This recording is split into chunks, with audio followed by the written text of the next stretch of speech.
Hi. So today we're just going to have a very simple piece of general advice for speaking in the IELTS exam, but actually speaking at any time, really, is that every word should be clear. So I've put this in big letters. Every word should be clear. Of course, I'm sure you think that sounds obvious, of course, but actually, in practice, people don't seem to remember this.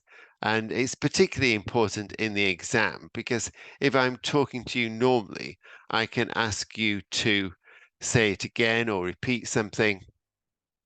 And if something is not, I don't hear every word, it probably doesn't matter a lot. But in an exam, the examiner will not ask you to say it again, or will ask you will say that he didn't or she didn't understand what you were saying, or didn't hear what you were saying. And because it's a language exam, it is important that every word should be clear. So many times the student in the exam will be talking and thinking that he or she is communicating, but in fact, the examiner doesn't know what they're talking about because some important words were not clear.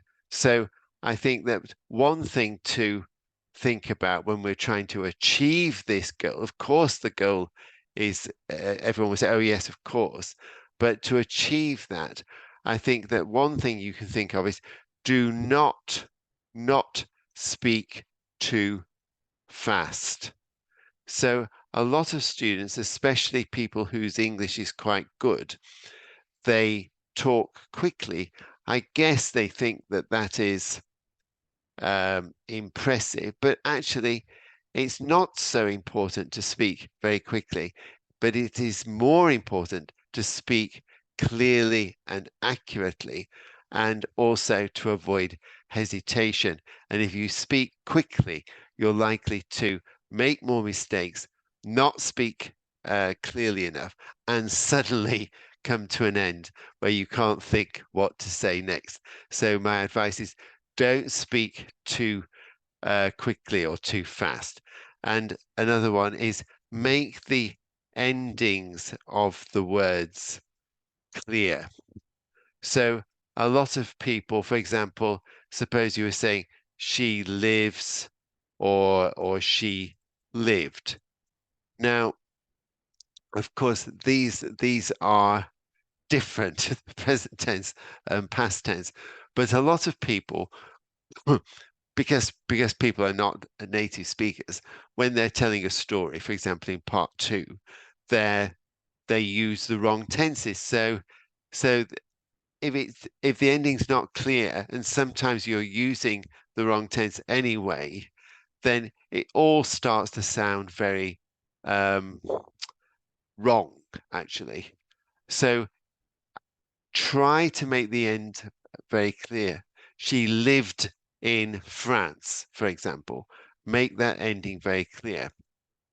Um, Another one which is very important is the auxiliary verbs. So, for example, in the past perfect, and the past perfect is great because it's an advanced structure. A good holiday, for example. She had had a good holiday. Or we could be using this in reported speech. She said she had had a good holiday. Let's do it like this. She said she had had a good holiday. So that's very good to show our language skill.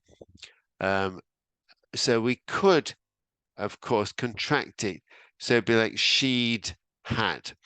But I strongly advise you not to do that and to say each word clearly, because unless your pronunciation is really clear, this will not be, the examiner will not be able to hear this. Also, because you're not a native speaker, and most people will make a lot of mistakes with this kind of structure. They won't use it or they won't use it correctly.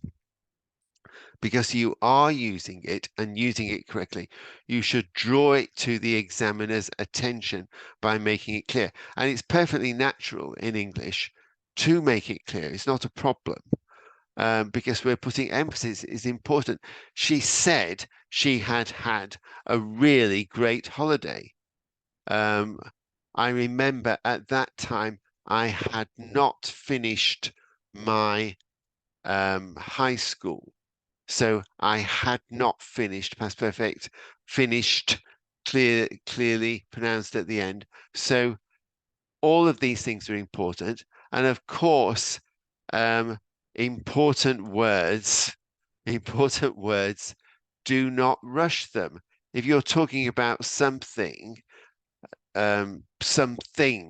make what that thing is clear, or else what often happens is that students will 95% of the words will be clear, but unfortunately, some key, very important words which tell me what they're actually talking about are not clear.